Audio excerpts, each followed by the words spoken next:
so I went to this place called the Foreign Exchange. And I get chills thinking about it because it was such a dope spot in Birmingham. Like, and y'all, when we were in high school, there was just not any black events that were based around art. Like, they just weren't. Like, now we have a lot of stuff, but back then there just wasn't. And so, like, when I moved to Birmingham, though, there was just a culture there that I was like, your first poem, like the first poem you read at the event and the first poem in the book, literally is like the black experience. If you in Huntsville for like more than like 2 years, you're like, oh, this isn't for me. Like, this ain't nothing around here for me. And so, like, yeah. And I mean that, like, Huntsville did not nurture that side of me at all. Like, I didn't feel like there was any opportunity for me in Huntsville to go on a stage as a young black girl and do a poem. But when I got to Birmingham, they had like open mic nights and like just small events, and they were very intimate, but like the community there was so supportive. Like, it didn't feel like this clicked up, like, you know, I know them, they beat this competition, so we gonna gravitate around this person. Like, it was more like any and everybody who does art, we're gonna have a respect for it, no matter what level that they're on. And so I just remember, y'all know at church when you're going down for the altar call, or like the pastor is doing the altar call, and you feel that pull in your heart to go down, you know, and give your life to Christ or whatever at the end of church. I had that type of feeling in the open mic night. They were like, you know, open mic list is open, y'all come sign up. And I just was like, gotta get on that stage. And it just wouldn't leave me alone. So I signed up. Was I nervous? Yes, like vomit nervous. But I got up there and I did an original poem, and like it was just so well received. And it was like my first time doing an open mic. And so I just got addicted. I was like, I got to find more opportunities, you know, to perform. And so I would just go to some events, and if it was open mic, I would perform, or I would just kick back and just enjoy. But the first time I realized that, like, oh, I'm going to keep doing this. UAB, which is the school I went to, they had a poetry slam. And I just was like, I'm going to enter this poetry slam. I never did a competition before in my life of poetry. Actually, no. In high school, I did poetry out loud, but I didn't read my poems. It was like you read other people. Yeah. And I didn't do well in that. So anyway, but the one in at UAB, Sarah Kay was the host. I don't know if y'all know who Sarah Kay is. She's a very well-known poet. So they had brought her to UAB. She hosted it. And, yeah, I mean, my friend just told me you need to have 3 poems at least because there's 3 rounds. And so I was like, okay. And so I was in it, and I got second place. And so I was like, wow. Like, I was really surprised, you know, that I did so well. And I was like, I really might be, you know, good at this. And then, like, the girl who won, though, y'all.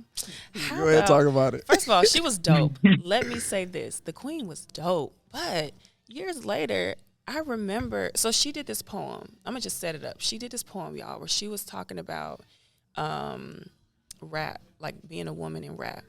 And so I'm like, oh, this is dope. And she's talking about Nicki Minaj, and she's like turning into a barb on stage. Like, she just, she went in. Ooh. It was nasty. I was like, yeah, she won like fair and square. However, how about like 3 years later, I'm on YouTube just looking up videos. This is a poem by Jasmine Mans. She did somebody else's poem. She stole somebody's poem. Yes. Oh, no. And this competition was for like original poetry. And like the way she performed it exactly like the original poet. So I was like, okay. That's what we call a deep fake.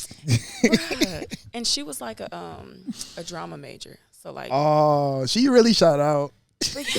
All 3 of her rounds, she stole her poems. But anyway, so I realized, okay, I really won that, like, for real. I'm so dead. She probably a good actress, though. Man, a damn good actress, for real. She did that. That's funny. All in audio experience. Does he sound a little muffled to you? Yeah, I think that's like the because his volume's all the way up. I think that's just from it being like through the phone. Oh, okay. Yeah. Trent, say something. Yo. Say like a word. I'm moving around. Right now. So Okay. Oh, okay. All right, okay, cool. the sound trash. Fine.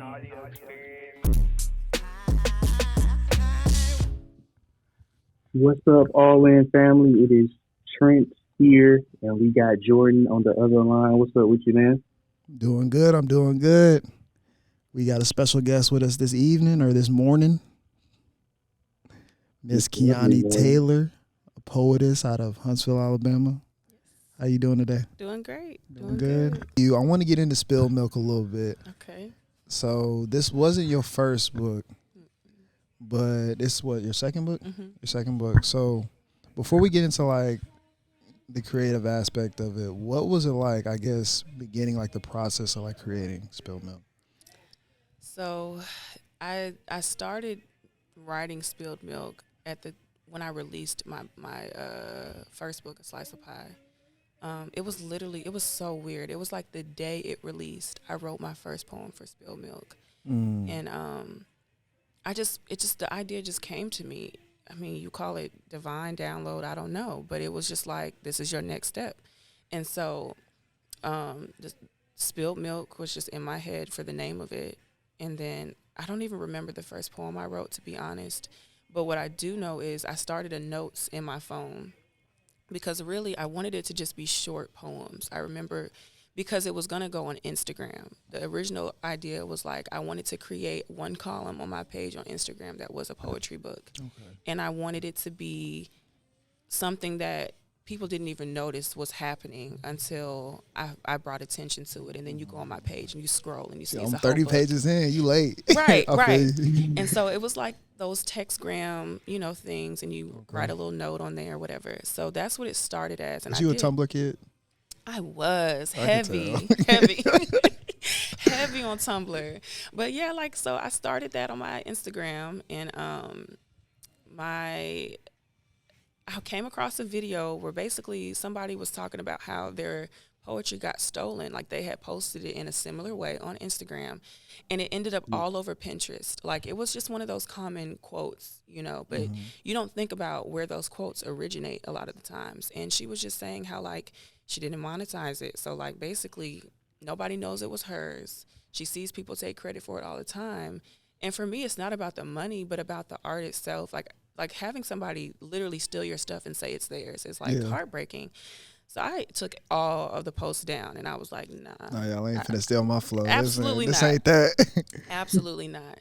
And so I took it all down and I was like, all right, I'm gonna just make it an ebook. And so I'm still, writing about it and stuff for years. And then eventually I was like, I'm a physical copy type of person when I read a book. So I'm gonna have to make a physical copy of the book. Okay, for sure. So that's yeah.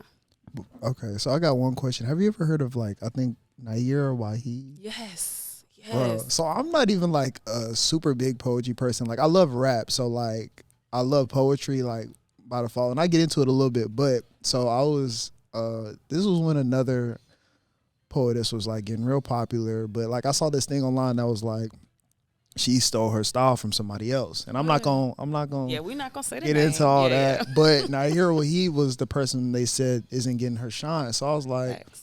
I read a little bit of Old Girl, and I was like, let me go listen. And as soon as I read, I believe it was Salt, Yeah. I was like, oh, this is the original. Like this is that gas. This is pressure. Cause I was like, I'm not even like a poetry, like I don't read poetry on the regular, but this is like amazing. You ever like look at a piece of art and you're not like, you don't look at paintings all the time. You don't watch a bunch of movies, but you can Right. tell this is Top tier. Top tier. Yeah. You feel me? Like, so it's dope that you know who she is. But back to you, back to Spilled Milk. Trent, go ahead. My bad. I had to see if you knew Old Girl because I'm like, when I read that, I was like, Yeah. oh, this is great. It is. Okay. Okay, so I'm just gonna, I guess, from the first piece, Huntsville, just those feelings of not feeling like Huntsville was like home and all those different emotions that you felt. Do you feel like it's more of a home now? And like obviously we can see some of the progressions that are made as far as black events. Do you think, we're getting to a good space and eventually we will, have a lot more for people, like us to be in creative spaces and explore those avenues like um like in other cities like Birmingham and Atlanta. Yeah. I would first like to say I am very proud of Huntsville. It has grown a lot in the last 10 years since I've graduated high school. And like, I don't want to like dismiss what the old heads have done in the city prior to now, because honestly, if it wasn't for them, we wouldn't be where we're at, with building the culture we're building now. But I do feel like it is very important to acknowledge that our generation, um, I feel like we're pushing a lot of the culture forward around here. We're doing a lot more things creatively. I think we're just stepping outside of the box a lot more and putting ourselves out there. But we're able to do that because of what the OGs have set up. You know what I'm saying? So each generation gets better. So I definitely feel like because we all as creatives in Huntsville can relate to that poem. Like, you know what I'm saying? And because of that, I think we just have a strong sense of like, we're going to just do it, and we're not going to forget about our city in the process because we care about where we come from. So with that being said, I do feel like it's our duty now to make sure that the young creatives who were us 10 years ago know that there's space for them. You know what I'm saying? And not get selfish about, we're trying to make it. Because Huntsville is having a lot of beautiful opportunities coming this way. But what I don't want us to do as Black people is to feel like it ain't enough room for all of us. So I'm going to be first. You feel me? Like that's not going to advance our people within this space. We're going to be left out of the conversation eventually. That's what's going to happen. That's what always happens. And so it's important for us to literally lift as we climb. Like, I talked about wanting to open up basically a creative organization here for the youth. Like, eventually I want to put together a youth poetry team that we go and we do some slam poetry, you feel me, and do some competitions. Because, like, I know there's young Black girls and boys around here that write poetry too. But do they know where to go? Do they have a stage? Because a lot of the open mic events are not for that age group, And I say all that to say, like, the youth is what's going to always lead the way.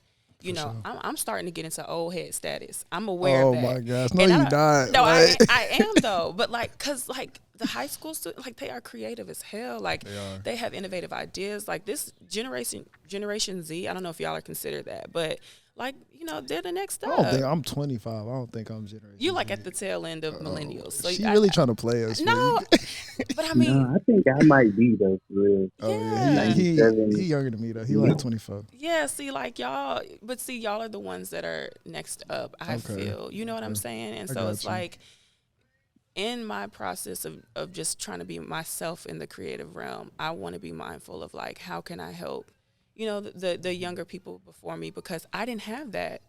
I didn't have that in high school. I didn't have a poetry mentor. I didn't have someone I saw that looked like me trying to do what I wanted to do. And I'm not saying it wasn't here, but I am saying I didn't see it. That's where that whitewashed open mics and galleries came from, because it wasn't for me, I felt. And so even though we're growing, I just want us to not forget about our youth in that process, so that they don't feel like, when I get ready for college age, I'm getting out of this city and I'm not coming back to contribute. You know what I'm saying? We want to make sure that they know that this is home creatively. Yeah, and I love that, because I think the biggest thing is, like, don't relax, because we've made like little steps, and we got to keep on making them for it to actually last and stick. Yeah. And I think seeing it is so important, because that's like why a lot of us go to Atlanta, we go to Houston, because that's the only places we see Black folks winning in ways that we want to be winning. Like, everybody doesn't want to work the 9-to-5 or work these certain types of jobs to make money. And in Atlanta, like, you see folks, like, being creative and making money and being able to provide for their people and have fun doing it. And so, just one thing they do is support each other. Yeah. Like, when you look at, like, Smino, like, No Name, Chance, like, I found them through each other, being on each other's stuff. There was like a whole wave. You know what I'm saying? They didn't feel like, let me go buy a feature from somebody that's well known so I can get put on. Like, they made good quality music, so it was already gonna be dope. And then they included each other. And then, like, if Smino goes on tour, he's taking Raven Lene with him to open up. You know what I'm saying? Like, and so I want us to keep that mentality here in Huntsville, because when one person makes it, that opens the door for all of us. Talk about it.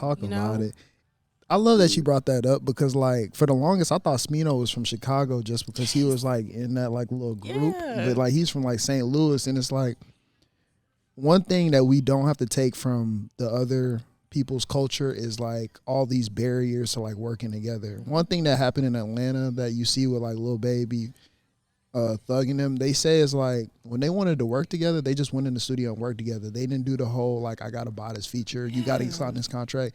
If you want to create, sometimes like worry about that later. Just create, just go do it. Like Absolutely. I love that. I love that. Absolutely. Yeah. So I guess with this like collection that you've made, like at what point, like, because I know a lot of this book is about like feelings and all those things. At what point are you able to, were you able to feel like, all right, I can put this out to the world, or were you like um, still like going through the process of healing? Then you even put this out. I mean, maybe healing is like it's a forever journey, but how did you go about putting this out Yeah. in this healing process? Um, what's crazy is this book was supposed to come out in 2020, and I will contribute its delay to COVID a little bit, but a lot of it was I just still had lessons to learn. I thought I was done. I thought the book was ready. I had filmed Hot Chocolate video, like November, December of 2019. And so that was going to be like my promotion for the book in 2020. And I did end up dropping Hot Chocolate video and promoting that I had a book coming, but the pandemic hit. But on top of that, there were just a few more poems I had to write. And so what I've learned through that is that, first of all, I am a perfectionist. So I do hold on to art, and I've part of my growth has been just letting it go. And so I had to learn that though. But within that context too, you have to be very in tune with yourself as a creative to know when your art is done. I think that that is so important. Like, I don't know if it's meditation, I don't know if you go to church, whatever you need to do to keep your spirit in alignment, you really have to know yourself. And I think in 2020, I really got to know myself a lot. In 2021 as well. Like, it's like a marriage of self almost.